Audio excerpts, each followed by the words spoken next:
Mbote na balani nyonso boko na biso de partout. Toyeli so liboso na bino pona ko lobela maema koleka na mboka na biso.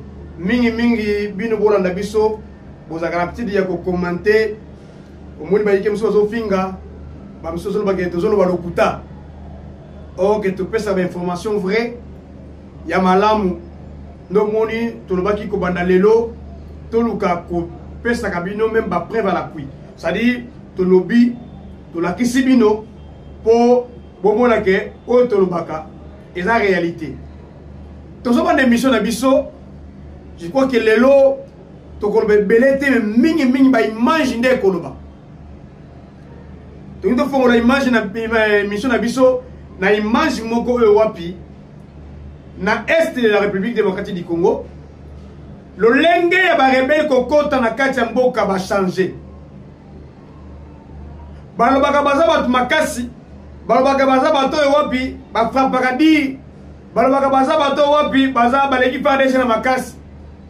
Mais le lenge ba komi ko kotela na ba mboka na biso bande ko na ngai la pasi pe mawa. Muta makasa yaka beti pe akoti, mais le lenge ko kotela et la pasi pe mawa. Na lingi to na ngana bino image oyo ya ndeko yo alinga kota na kata territoire moko na este. Mais à ça il lokola neti mutakufi parce que na este soki mutakufi morgue za mo musika ba tsaka yena cercueil ba tsaka na moto na sima bakangi ba singa soit ba la lingi malamu toi mutamemie lokola mutala bo moyi pe ba ketika na morgue ba déplacer soki village ya morgue za mo musika to ville za musika basala karulenge wana ya kokanga mutu soit ba tsena na moto ba tse ba nzete ba tse ba Singapour aningana te. Et le lenge wapi banguna bakomi kokota na kata Congo. C'est pour ça que nous senga vigilance na ba ndeko na biso wazalendo na ba FARDC o ba kokengela ka boka na biso bota la image oyo ndenge ndeko yo ayaki kokota lokola muta kufi mais azana bo moyi pour ko moye accéder na kati ya village topé na kati ya ville na kati ya est de la République Tolan.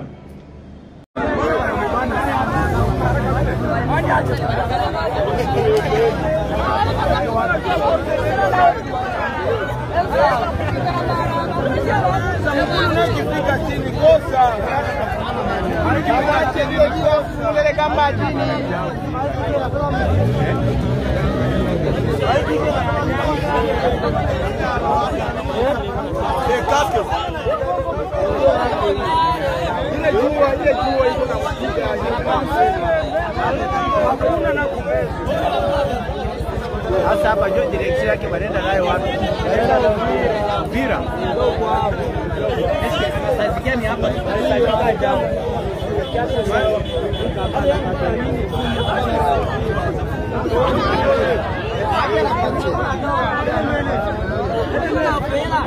Merci beaucoup comme on a bino moko. Le lenge kani oyo wapi FARDC na wazalendo bako sala musala bango na le lenge elongo bani.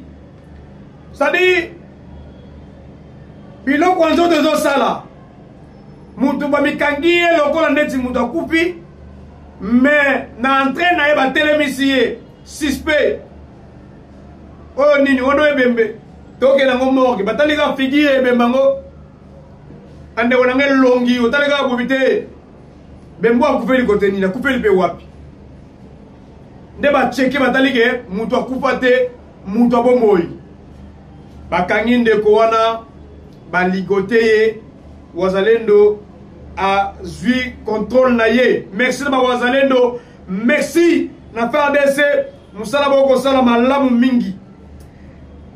Toko ba émission na biso to baki le loye ko za la preuve à l'appui. Émission ko za la mulai mingi te mekasi toko laksa bido ou ezo le kasi le terrain parce que ba o bazakuna na ko to za awawa toza biso nyonso ba congolais même moral. C'est-à-dire eloko koleka sikoyo image na nga pe na zanango. Nozo mona tozoni ngado la sabino, qu'est-ce qui se passe? Kaka na est de la République to tika kaka wana ba uti FARDC a uti ko zwali susu to ba IM23 to bato nanga recrutaki wanda mo ba congolais pour être baluka moyen pour renforcer ma M23 pour déstabiliser RDC et bandeko wana bakimi baye komitika na boko fa RDC bango moko bazolo bana munoko na bango ezali ka moko beta lisolo te etikali bongo na masolo te ndozo na bino ba image bongo na ulenge ndeni oyo basoda wana bazwa koloba ndenge ba utaki ndenge bakotaki ndenge bakimi ndenge baye na maboko ya FARDC mais loko to kotelemela maloba na mutu moko olobaki wana ndeko moko olobaki wana keno toye ko se rendre tolingi toye ko service bapinga na biso bakonza biso na armée wana penza toko boyango ekosimba te so boye ko se rendre pour makile sali gloire à Dieu mais kasko ko sangisa bino na kata FARDC je crois ba konzi ba kolanda nga baza de partout ba congolais ba kolanda biso mutu moko ta kondimation le kwa bongo mais TV ezali radio te total la biso moko le lenge ba ki ko se rendre le lenge ba ko bitika na ndenge ba ko ba moko ndenge batambolaki tola bazwaki nga banteka siko nzamba sungi na sigo bima na komesika bandeko na nga bazali bango nde bakosunga ngai mpe susu nakoma na unité nazonga na gouvernement nde yango naleki liboso naloba na interview nga depuis le 27 janvier 2025 na Goma toke Ruchuru toyebo mi biso na plusieurs manga tovandi tortique kokufwa yeko sala na yeko bima na yeko kima na nzela ya kokima nde tozo occasion tokutana na bandeko na biso parce que to rejoindre ba unité na biso bisika ezali ya bukimaki bakongaki biso banda janvier 26 yana peza Ruchuru kama biso de souffrir fa to kemi masekite ya kuboma misozo boma na fimbu misozo boma na masasi misozo ya punition le biso document to komna ba doane ko ya biso ba akaba cadre biso ande nous avons comme ça soit comme ces militaires ils étaient décapturés par l'ennemi l'armée rwandaise L123 au niveau de Goma depuis le mois de janvier vers la fin à Goma. Ils sont des unités différentes bien entendu. Ils ont été menés vers Ruchuru dans la prison tenue par le 23 avant d'être ramenés au niveau de Rumangabo, dans le cas de Rumangabo. Nous avons réussi à le faire quitter au niveau de Rumangabo. Ils sont ici dans nos installations de CMC FDP pour que nous puissions les aider à arriver là où se trouvent les grands de leurs unités.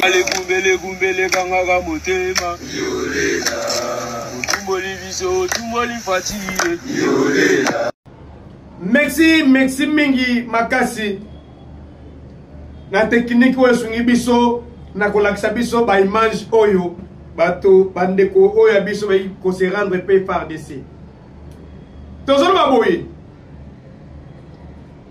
Notre président de la République qui est parti Béton, avant de compter les kabouya discours naïe, on va plutôt dans la image, ma kabouya qui na Bruxelles, dans la image, il y a aucune les contents qui na RTNCT, dans la image, mon sous wapi, bon content la calamité, tant on va te bénir, va combien est faible, nous avons quand même pas mal les gueules à maïle. Donc on va boyer. Les Congolais ne sont pas faibles. Les Congolais, baza, batabotaouté, les Congolais, baza, mibali. Soko tangi na Esaïe 18 okomona e Bible elobeli mboka RDC. Soko tangi Esaïe 18 okiti, vous allez comprendre que non, RDC zali mboko ezalaki déjà promu par Dieu. Ezalaki mboko wapi et simba maki bomba maki et tonga maki zali carte RDC. Eza oyo nzambe si atrasa bongisa.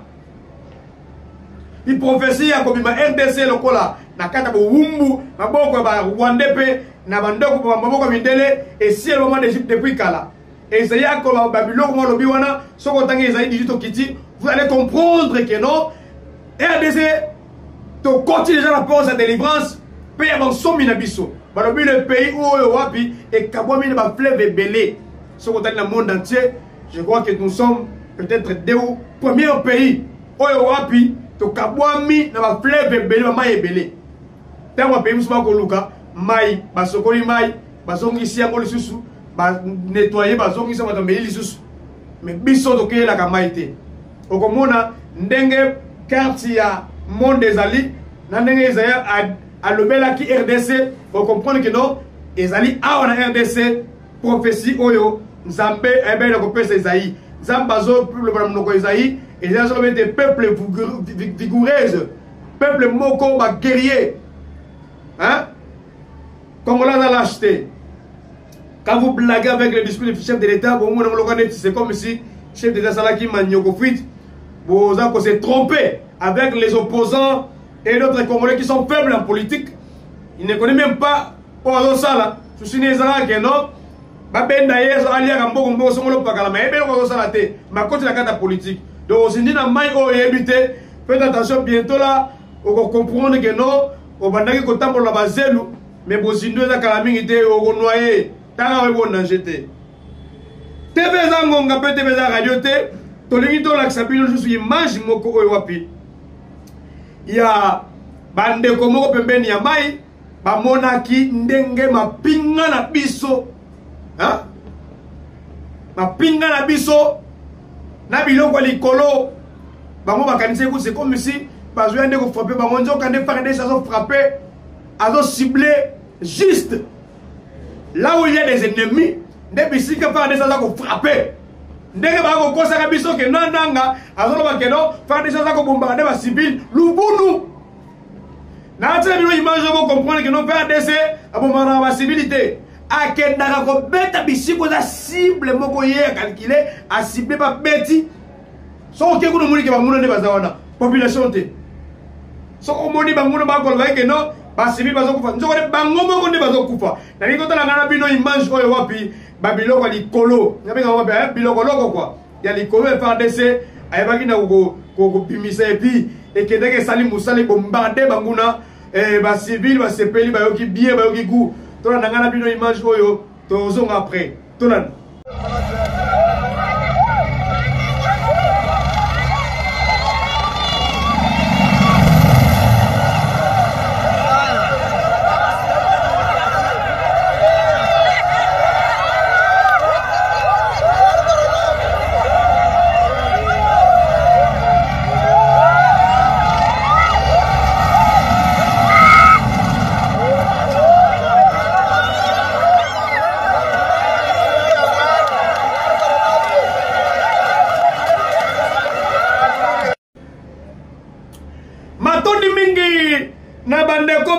biso na ba image TV Zali Radio T boko mona bino moko to ba des preuves à l'appui to lobi to tie et comme bongo hein et comme bongo to lobi to tie parce que boko lo baka mingi tant ba faire ba bito ba M23 ba ko kosa kabisa to comme Zali boy ba montage na bino o to tshela montage te ba image moko vrai et da montage te boko mona bino moko makambo ekoleka toli to sunga bino juste ba image moko lelo bato ba komona biso bato ba kotala biso ba konena konena lo ba langage ba ba de ko ba ke konena ya donc konena ya disons que botala bino moko lo lenge wazalendo akosala musala malamu na patriotisme. Tant que vous avez moyen de kota Kisangani boya Uvira bosala boye, vous vous trompez. Le contraire. Bientôt Bukavu. Bientôt Bukavu. Vous allez nous déterminer. Bientôt Bukavu. Regardez vous-même les images où ils ont à Bukavu. Les Ouazalais bientôt là Bukavu. Peut-être dans 3-4 jours. Peut-être dans 5 jours. Banyangala bako palangana. Botala ba image oyo wapi wazalendo na pa ADC musala ba ko sala ba komi déjà pemena Bukavu botala isika ba komi déjà na la semaine isika ba komi bo comprendre déjà to ko teka basolote to ko teka te mais ta image bimi bisonde to zwa yango pona ko expliquer ba tukeza awa na lobeza awa te mais pembeni de Bukavu ali kolo mupandi muzusu to éviter mais pembeni na Bukavu bota la bino moko bolan tena kwetu Mungu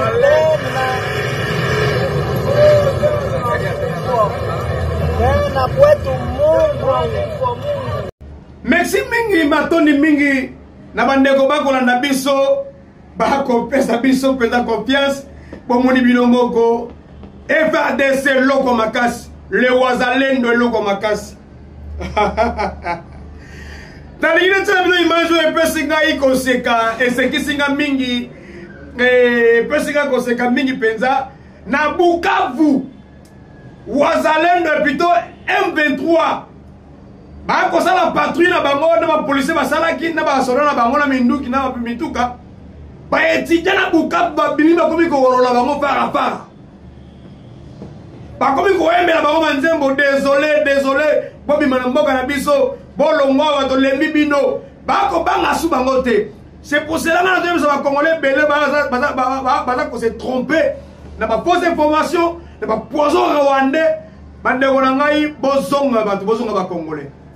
Il faut se mêler dans makambo wana to considérer ce comme une chose les ya bande ko wana. C'est-à-dire na biso za na Kinshasa ba biso za na Matadi ba biso za na Poto to ko balika Bukavu na Goma mais ba mo ba za na kati ya Bukavu bazo banga te bazo ko affronter 23 boye 1-23 na Masas mais ba mo ba ko yebisa bango ke no bobi mana kati ya mabele na biso na lingo ta la image oyo e pesika ko seka nanga zolo bakeno peuple lingi biso peuple luvulu tane bazo benga na M23 tolanda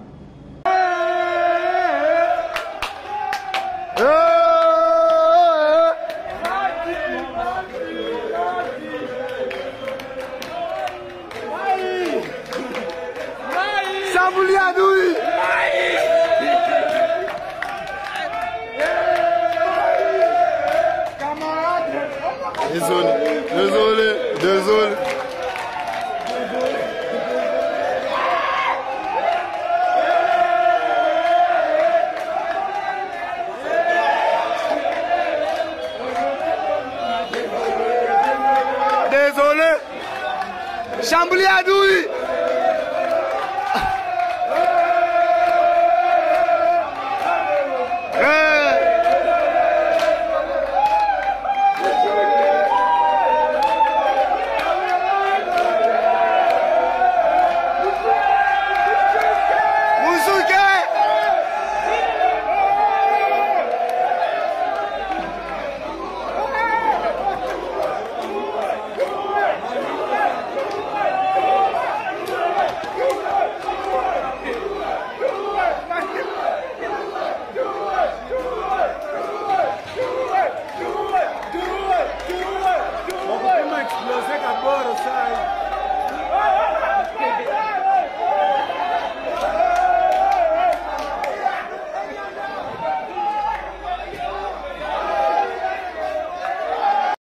Matondi mingi na bandeko bokola na biso bo like bo partager bo s'abonner massivement na ba chaîne na bino et ko za malam mingi na ba chaîne nyonso ezali boso na bino o bozolanda dezo senga na bino bo like bo partager bo s'abonner et ko za malam mingi za moko ya ko encourager bandeko na bino ba ko sa musala to lingi ko silisa émission na biso na image moko oyo wapi ba nyangala kata ba sendi ba yuma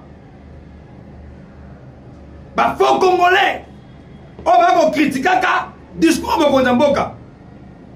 Oh, le chef de l'état ça les discours en français ça on a lingala te ça on peut en anglais te mais congolais alo azal alo ba lingala langue nationale les lingala azo comprendre français te ya ba français nzoka bakolo langue bango moko ba français baye ko landela discours à chef de l'état bakomi ko panza bango moko langue na bango. Je voulais vous dire que non, nous ne sommes pas des Français, nous sommes des Congolais.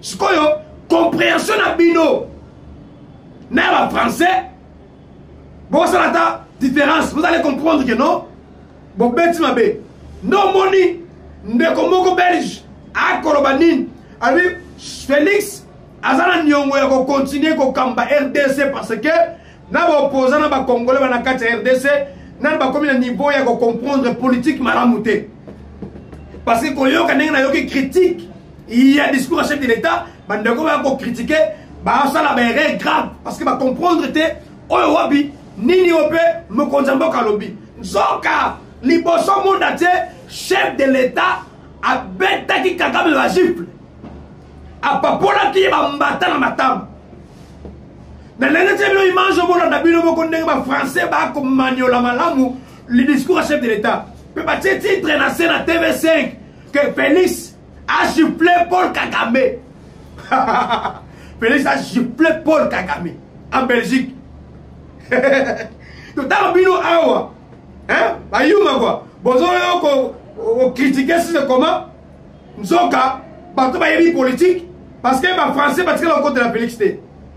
TV5 non est pour favoriser Félix T l'information madame. Mais tel ba ko non, Félix a giflé Kagame en Bruxelles. Na yo na journaliste na maile. Bona na image yo et bon motozonga. Tonal. Une main tendue reçue comme une gifle. Le président Félix Tshisekedi a pris la parole à Bruxelles lors d'un forum sur les investissements européens en Afrique. Il a appelé son homologue rwandais à, je cite, avoir le courage de travailler avec lui pour faire la paix des braves. Le ministre rwandais des Affaires étrangères a comparé cette déclaration à, je cite, du cinéma politique. Les précisions à Kinshasa d'Aurélie Bazaraki-Bangula. Lors de son allocution, Félix Tshisekedi a surpris l'assistance en s'adressant directement à son homologue Paul Kagame, présent dans la salle. Je prends à témoin ce forum et à travers lui le monde entier pour vous tendre la main, Monsieur le Président, à ce que nous fassions la paix des braves. Et cela demande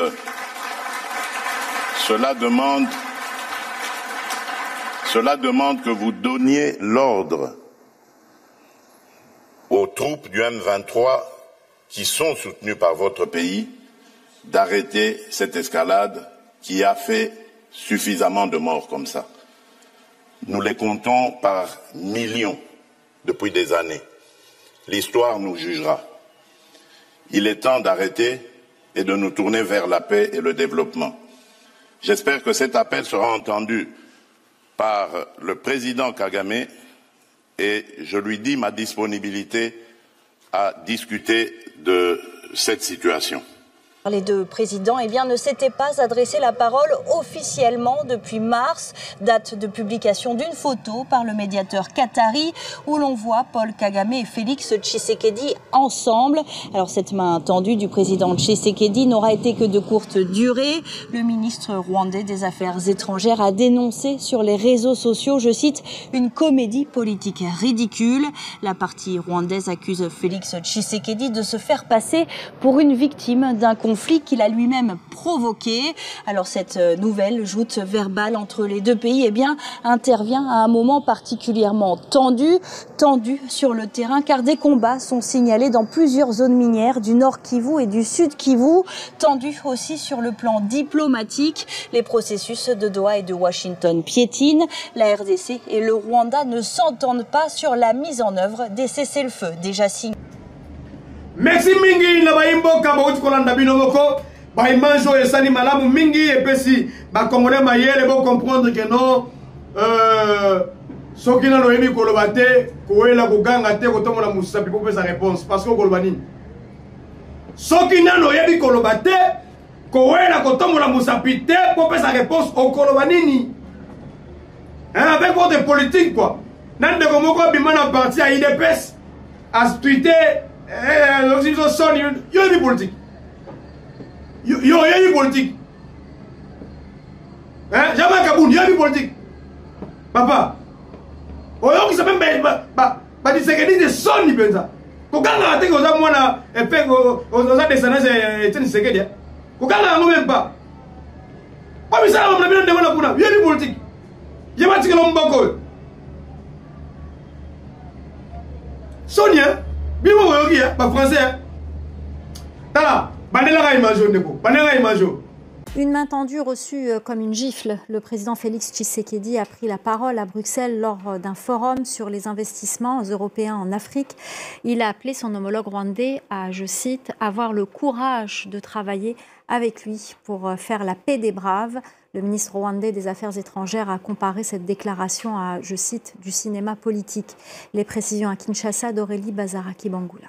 Lors de son allocution, Félix Tshisekedi a surpris l'assistance en s'adressant directement à son homologue Paul Kagame, présent dans la salle. Je prends à témoin ce forum et à travers lui le monde entier pour vous tendre la main, Monsieur le Président, à ce que nous fassions la paix des braves. Et cela demande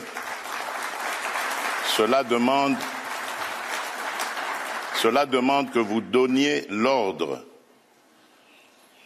aux troupes du M23 qui sont soutenues par votre pays d'arrêter cette escalade qui a fait suffisamment de morts comme ça. Nous les comptons par millions depuis des années. L'histoire nous jugera. Il est temps d'arrêter et de nous tourner vers la paix et le développement. J'espère que cet appel sera entendu par le président Kagame et je lui dis ma disponibilité à discuter de cette situation. Les deux présidents ne s'étaient pas adressé la parole officiellement depuis mars, date de publication d'une photo par le médiateur qatari où l'on voit Paul Kagame et Félix Tshisekedi ensemble. Alors cette main tendue du président Tshisekedi n'aura été que de courte durée. Le ministre rwandais des Affaires étrangères a dénoncé sur les réseaux sociaux, je cite, une comédie politique ridicule. La partie rwandaise accuse Félix Tshisekedi de se faire passer pour une victime d'un conflit qu'il a lui-même provoqué. Alors cette nouvelle joute verbale entre les deux pays intervient à un moment particulièrement tendu sur le terrain car des combats sont signalés dans plusieurs zones minières du Nord Kivu et du Sud Kivu, tendu aussi sur le plan diplomatique. Les processus de Doha et de Washington piétinent. Merci Tozongiawa. Tolingi toyebisa bandeko babayere ya mokongo ya ngumba Kinshasa to ya Kongo bimba. Bandeko babayere botika konyoko la peuple congolais. Bondeko sepela kozwa dollar. Soki congolais na franc congolais au futa ndaku te. Nalinga dollar. Sikoya komi ko ya dollar, o komi ko ya dollar. Sikoya to ya dollar, sikoya linga peso mbongo na toni. Parce que taux du jour, la ministre de Kolba est commun à 20. Donc 10 dollars, c'est 20 000 francs congolais. 10 dollars, c'est 20 000 francs congolais. 20 dollars, c'est 40 000 francs. 100 dollars, c'est 200 000 francs. Alors, on a 100 dollars. Alors, il y a 100 dollars, on a changé à 280 000 francs, 290 000 francs. Si il y a 100 dollars, on a boya. Si on a 100 francs congolais, on a 100 francs congolais. Après, on a Tony. Il y a la banque de Pangna. Alors, on a tout normal. Tout ça en dette. Sauf que 100 dollars, on a 200 000 francs congolais. Si on a 200 000 francs congolais, on a 200 dollars. Oh, il y a un coup. On a un problème. Pour mbongo appeler ça quand il y a garantie là qui n'a pas l'écolo. Il faut que ça la calquer. Aïe, on télé garantie, il y a 6 mois, 5 mois. Aïe, 500 dollars comme garantie. Nathan Moulin a combien? Oui, peut-être que on peut se monnaie en dollars. Mais ni maga dollars ne vous aura kala. Pour que la complication babaye, bon Dieu ko ba congolais. Ba ko jabu ko dans le bakamboyo. Bande ko babaye, bon je le bango solution. Baye bana ko sunga peuple congolais. Congolais za muto ko sakandela te. Azwa kambongo la compagnie na bango na 100 dollars. Aya peso 100 dollars, soit 50 dollars. Ko tangu yozo ba keno, ko futa kambongo na dollars te, afan congolais na to likolosko agero baksa mbongo. On va instant il y a petit dollar, ba bakse les dollars sur likolo. Ko tika ko nyoko le peuple congolais. Merci mingi na ba oyo ba uti kolanda. Émission ya mokolo lelo to komi na suka. Merci to zongisi matondi pa na bino nzamalo la pambola biso to kutani mbasi.